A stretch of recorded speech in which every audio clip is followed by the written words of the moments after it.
All right, on page 222, we're going to go on to the next section in here, which is adding a background. So far we've been working in that subfolder of the monster, and there's a whole bunch of other images in our Chapter 9 files for us to use. So we've got our monster looking how we want him to look. Instead of taking all of this in to our new document, we're going to assume that we're completely done with him and we're never going to want to change him. And because of that, we're going to flatten him down to one layer, one picture, before we move him into our poster. I would recommend you always keep this PSD. Don't ever flatten and run away from it, because the minute you do that, you're going to change your mind or your client's going to change their mind and say Frankenstein should not have that color of green hands. It should be a darker green. Go and fix him. If it's a PSD, how easy is that? It's very easy. You get a darker color green and you change the color. So in order to move him on, we're going to save a flattened version of this. So make sure that all of your layers are visible. We have the eyeballs on all of them. And then in our layers panel, there's an option at the very bottom or close to the bottom that says merge visible. That means whatever has an eyeball and is visible is going to be merged into one layer. So if you have some spare layers that you're not using and they're not turned on, they won't come along. So merge visible. Look what happened. Over here we have a flattened version. Our name is still Brenda Monster PSD. So if I were to hit save, it would overwrite the PSD and all of my cool stuff would go away. We do not want that.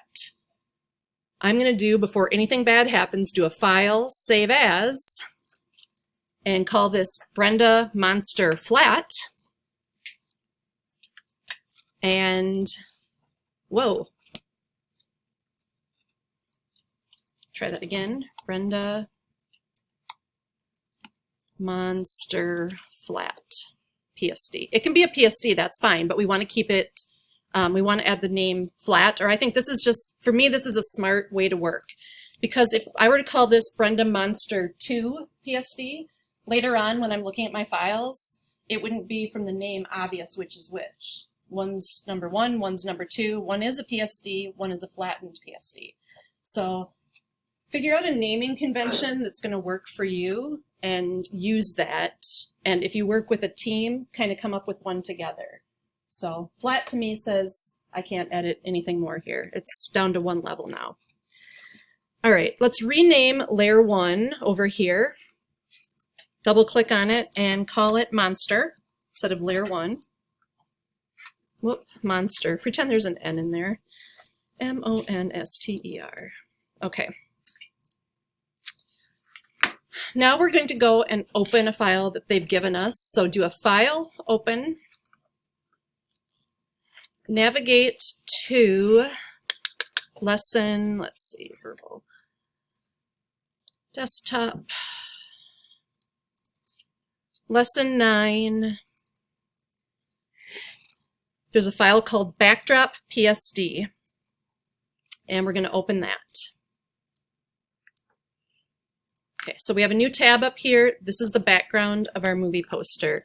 In the book, they walk you through doing the 2-up view so you can drag one to the other. You can do that if you want, but otherwise we know how to just go into this tab of the monster, go back to that, take your move tool, and because this is one layer now, we can just grab him, pull up to our tab of the other image, the background. When it's activated, pull back down and then let go of your mouse. And that brought this layer into this new image.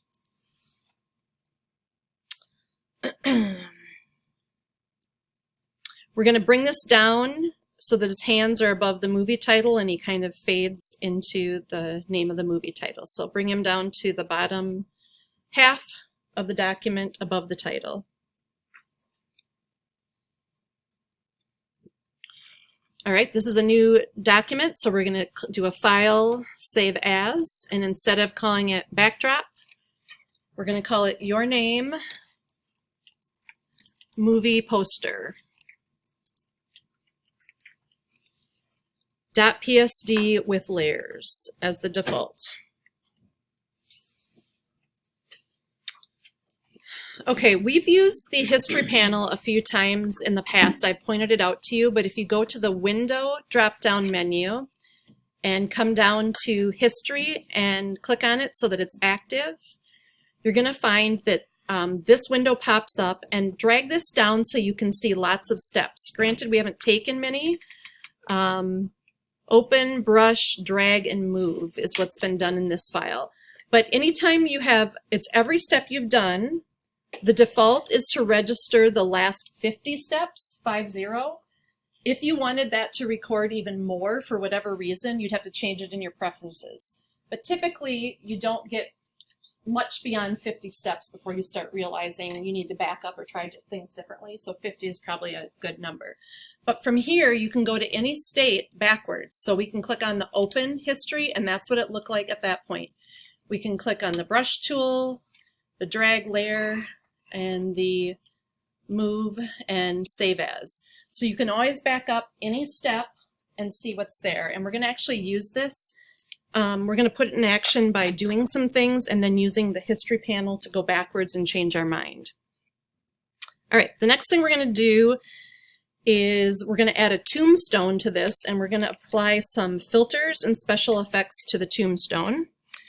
That also is in Chapter 9, so we need to do a File, Open, and in the Chapter 9, Lesson 9 folder, we're going to open the T1 PSD,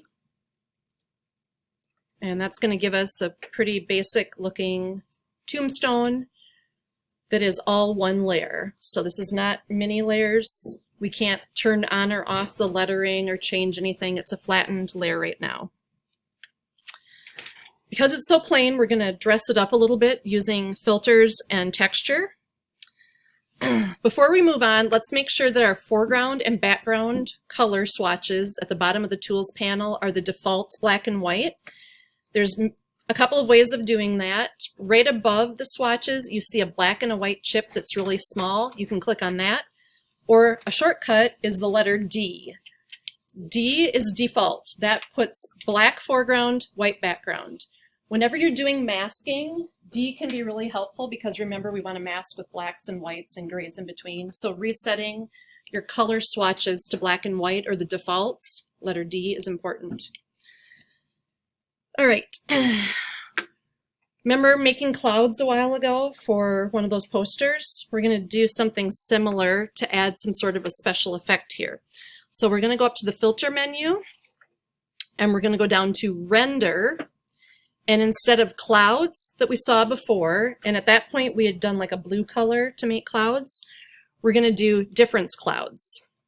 It's going to take our foreground and background, black and white, and it's going to randomly generate this weird pattern. So if you don't like what you see, you can run that exact same step again, and it's going to render something random again. All right. The next thing we want to do is we want to use another filter that we're going to use even more next semester in digital photography. We'll work with this a lot. It's called iris blur. We want to leave the top, the words of the tombstone in focus, but we kind of want to blur the rest of it. So we're going to choose where our focal point is. So back up in the filter menu, we're going to come to Blur Gallery, and we're going to choose Iris Blur. So Filter, Blur Gallery, Iris Blur. And you should get something like this set down. And how this works is the amount of blur is controlled on this inside circle ring, or it can also be controlled over here on the right-hand panel where you see the amount of blur. But doing it all within the graphic itself, this is a dial that you can turn and make it blur more and more. So you can see I'm turning the blur up and it's getting to be too much, or I'm backing it off and there's not much blur at all. The other thing about this is that the amount of blur starts from the center and it goes out to these first blue dots, and then from that blue dot to the edge is where the transition takes place. So the first thing we're going to do is move this center point up more towards the top because we want the words and the top of the tombstone in focus. And then if you want to change the size of the shape itself, you can pull on any of these blue dots and make it more oval-like, more round, skinnier, whatever you want to do. And then the inside blue dots, as you pull on those, from this blue dot to the outside boundary is where the blur takes place. So if you want to move that further out so that more is in focus, that's what you do. So position this and kind of play with it so that the top of your tombstone is in focus and it kind of blurs out from there on out. Anything outside of this boundary is obviously completely blurred. This is the transition zone between the blue dots. When you're happy with that, you have to say OK, which in this window is not at the bottom right. It's up at the top in the option bar. So go up there and say OK. We're now going to use an adjustment layer, something we've done a lot of already, to make the image darker and change its color.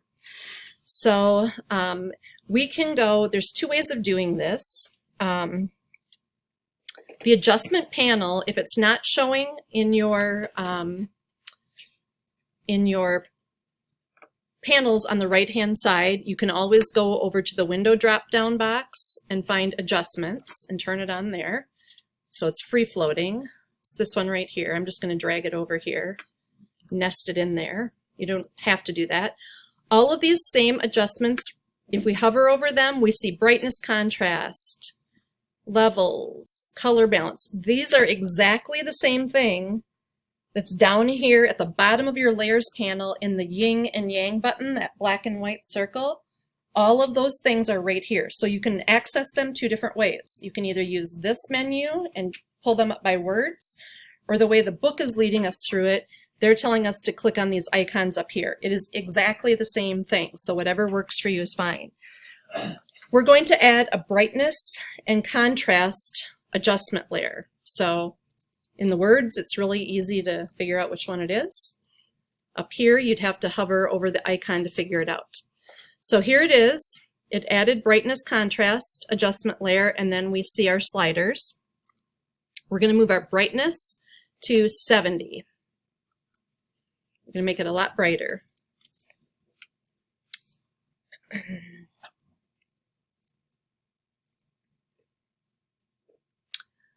Then, either in the adjustment panel where we have all these icons, we're going to go to the channel mixer, which is this icon right here, or perhaps easier is to go down to the add an adjustment layer, and from here choose the words channel mixer. It's the same thing.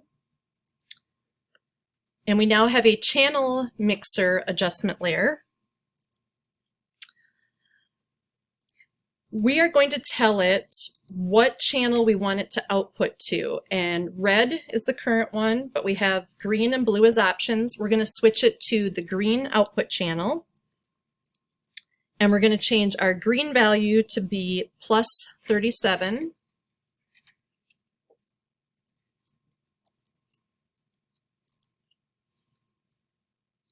And you might need to pull down here to see more. We're going to change our blue channel to be plus 108. So obviously we don't intuitively know these numbers, but you start playing with these sliders and you see how it affects the image, and they want it to kind of have this creepy greenish glowing look. So that's how we achieve that.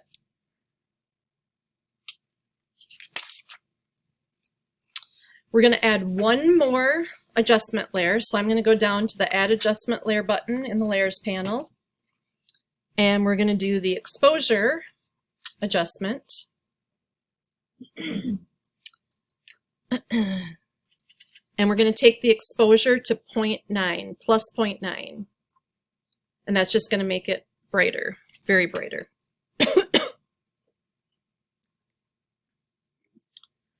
So that's one way of changing the look of an image, of adding some texture using those difference clouds and then changing the look of it with color changes, brightness changes, whatever you want to do. So look at your history panel. If you don't have this panel open, go to Window and choose History so that you have this panel open, and then drag it down so that you can see all the steps you've made. Don't let it, be a small window.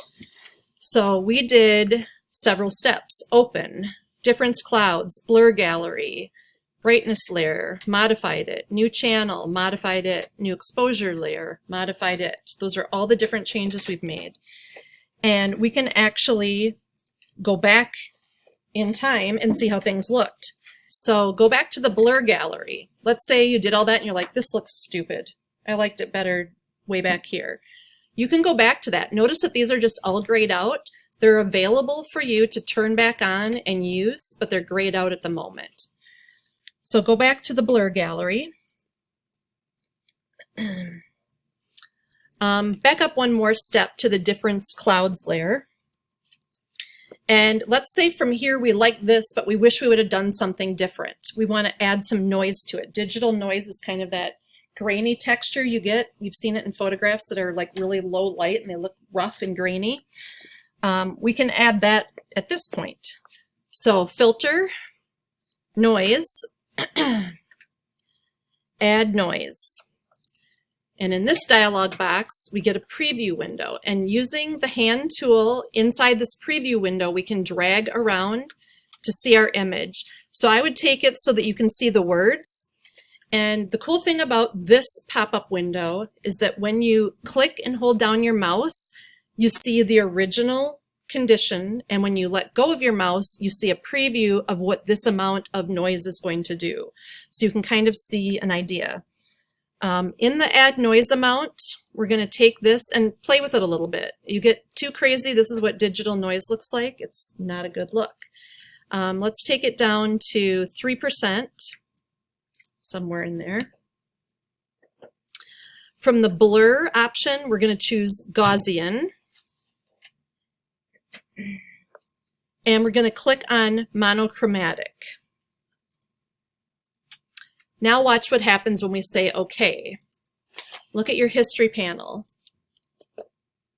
Our now history is we opened it, we did clouds, and we did noise. Everything that was grayed out prior to that is gone. So once you make a change, once you go back in steps and you start working forward from there, all the states that were dimmed out at that point are gone, which is probably what you wanted, or you wouldn't have gone backwards anyway. But just so you know, that's what's going to happen. All right.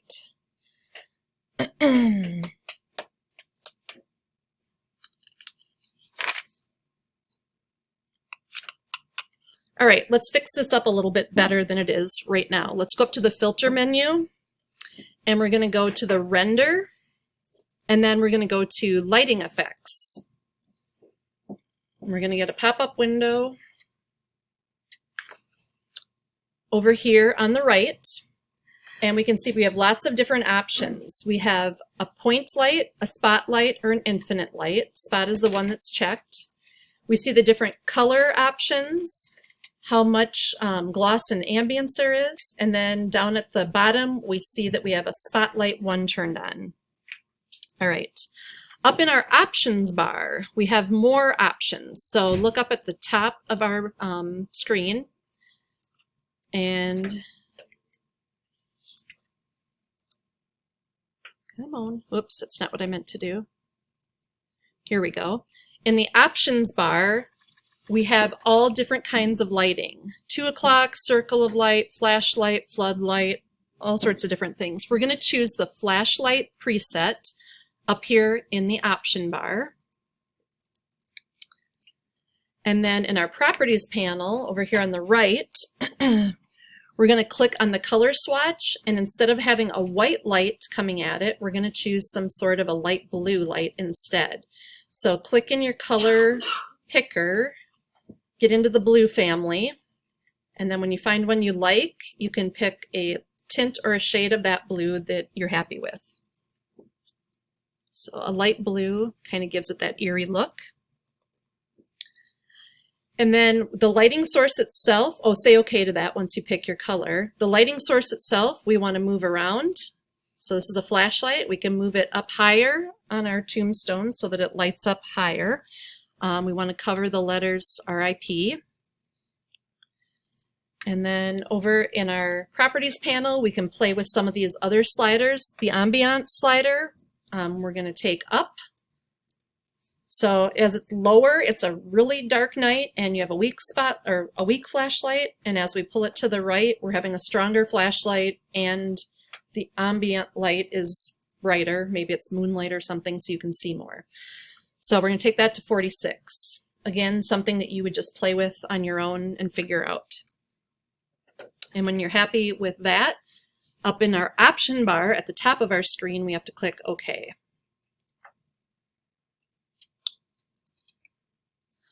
Save this file so that our tombstone is saved as it is. So just click Save.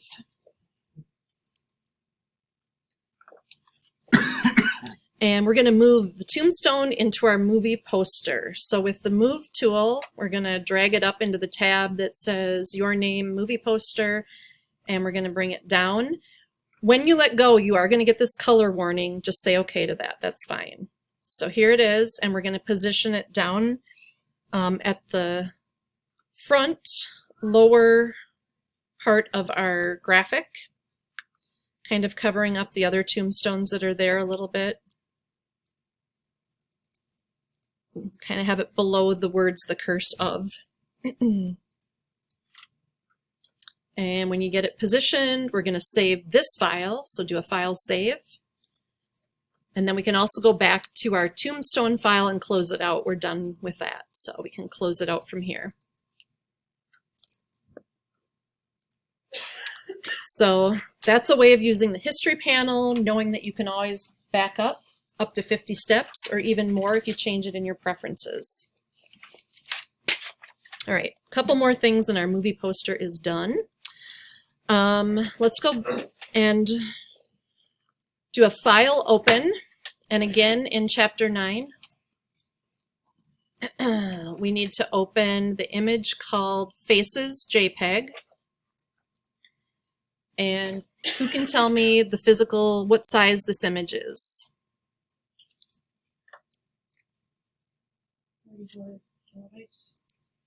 And what's its resolution? 72. Okay. So if we do an image size, we can see this is small. This is 3 inches by 4 inches at 72 dots per inch web size. Let's just pop back over. Yeah? When I'm trying to move the tombstone layer, it gives me this weird... Those are just your smart guides that are turned on. Are you saying you can't move the tombstone? No, I can't. It's just like... Oh, the magentas? Oh, it's transparent. Oh, your blending mode of that layer is goofy. It's not normal. It says color. Look at your blending mode. Change that to normal. Yeah. Okay, I don't know why I was... Everybody pop back over to the actual, we might have to hit cancel here. Pop back over to the poster itself. How big is our poster?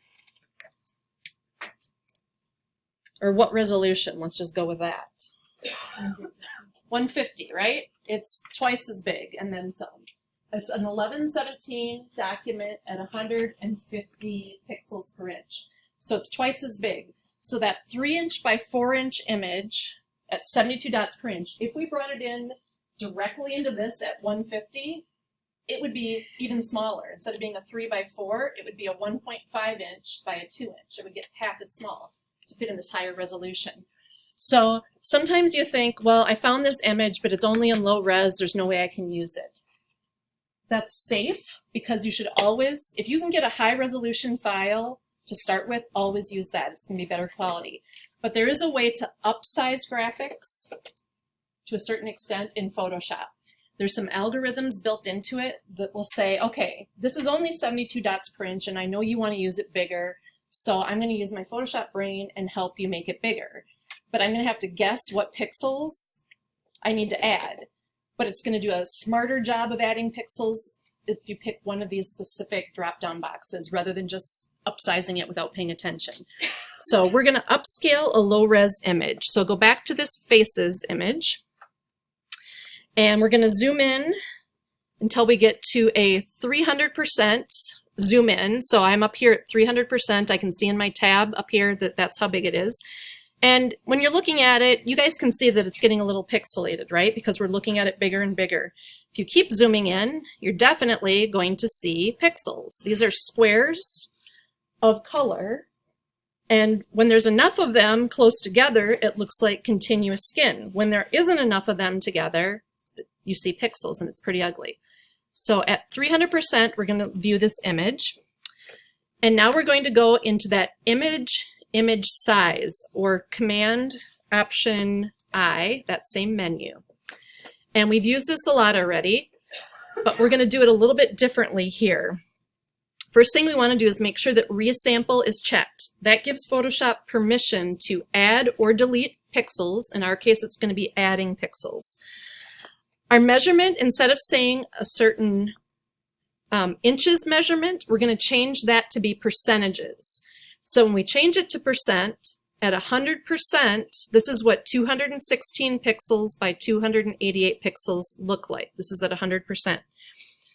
From here, we're going to change our number to be 400%. And because that lock is locked down, the height and width are going to change together the same. Notice in our preview, we're starting to see some ickiness, but that's okay. We're up at 400%. Pull your preview window so that you can see the guy's glasses. So again, use the hand. And as we hold our mouse down, we see what it looked like originally. And then when we let go, we see how it's going to look when it's upscaled. And around his glasses, you can see a lot of sharpness. So we're going to do something different. In the resample checkbox area, to the right of it, it says automatic. And that's what we've left it as and ignored all along. But I want you to click that and see that there's a whole bunch of other things. There's preserve details to make it larger. There's sharpen it and make it smaller. And there's some other options down here. Bicubic smoother, the one that is right here and says enlargement, that's the algorithm that we want to try first. And when we click on that, if you're watching, notice how his glasses changed. They weren't quite as dramatic. We didn't see that harsh black and white area around his glasses. And if you hold down your mouse inside of here and let go, you see the before and after, and it's not too bad. Let's try another one. Let's try preserve details enlargement. And that looks like it preserved details, right? We see a lot of hard edges and glowing edges, so that's a bit much. What it did was the noise that existed in this image also kind of got heightened or emphasized. So there's a reduce noise slider right below this, and we're going to start pulling that to the right until it looks fairly good. And if we go too far, it's very, very smooth. Look at his skin tone, how smooth that got. We're going to take it to about 50%. So it's kind of a trade-off of we want to keep it looking sharp, but we don't want it to look too smooth and fake. So 50% of reduced noise. So again, hold down your cursor or your mouse button inside here and you see the before and afters. And when you're happy with that, say OK. And wow, that's huge. But again, we're viewing it at 300%. So zoom out to view it at 100%. And we just took that small image and we made it 4 times as big without it being horrible. Again, if you have a high-res file, the original image of this, much better to use that than to fake it through Photoshop. All right. Now we're going to take this image and we're going to put it in our final poster, but we're not going to bring it in as a hard-edged rectangle. We're going to bring it into a feathered selection so that it's got that transition from the edges of being visible to being invisible with feathered edges. All right. Do a Command A, which is select all. It just puts the marching ants around your picture right now. And then we're going to copy it. So edit, copy, or Command C. So it's in the digital memory right now. And then switch back to our movie poster. And instead of pasting it directly, which is going to give us a hard edge rectangle, we're going to do a few steps first. We're going to get our elliptical marquee tool. So third tool down is a rectangular marquee. And we want to switch that. Where's my elliptical? Do you guys have it hidden underneath there? It's in the drop down. Yeah, I don't even have any drop downs. What the? There it is, way down here. Mine wasn't nested. So we need an elliptical marquee. So this tool right here. And from there, we're going to go up to our option bar and we're going to tell it to feather at 50 pixels. So that's a lot of feathering. Over 50 pixels, it's going to go from fully visible to fully invisible. And we're going to draw an oval up here in the upper right part of our image. So draw a marquee, elliptical marquee up here. And you can let go of that. In your layer panel, before we move on, make sure that layer 1 is still the one that's selected. Right now, that's the one that has the tombstone on it. And because we're going to paste into this layer, the tombstone and this picture are going to be on the same layer and they're going to move together. So that's kind of weird. Typically, you would probably make its own layer, so you could always move that as well. But if we're following the book, this is what they want us to do. And instead of just doing a normal paste, we have to do something different. We have to do an edit, and then paste special, and then paste into. And that's going to paste into the 50 pixel feathered marquee that we have. If you get the profile mismatch, say OK.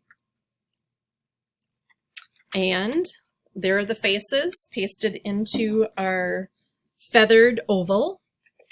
And we can take our move tool and we can move it around within that window. So the image is behind it basically, and we want to just get our creepy faces like this, something like that.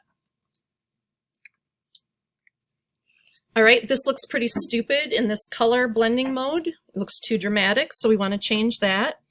In our layers panel, we're going to change our blending mode from normal to be luminosity. And we're going to change the opacity to 50%. And it did make its own layer. That's good. So if we see in our layers panel, it's no longer with the, actually what it did when we selected layer 1 with the tombstone and then we did that paste special, it just knew that the next layer was going to be stacked above it. So that's why we started on layer 1 and now it's above that.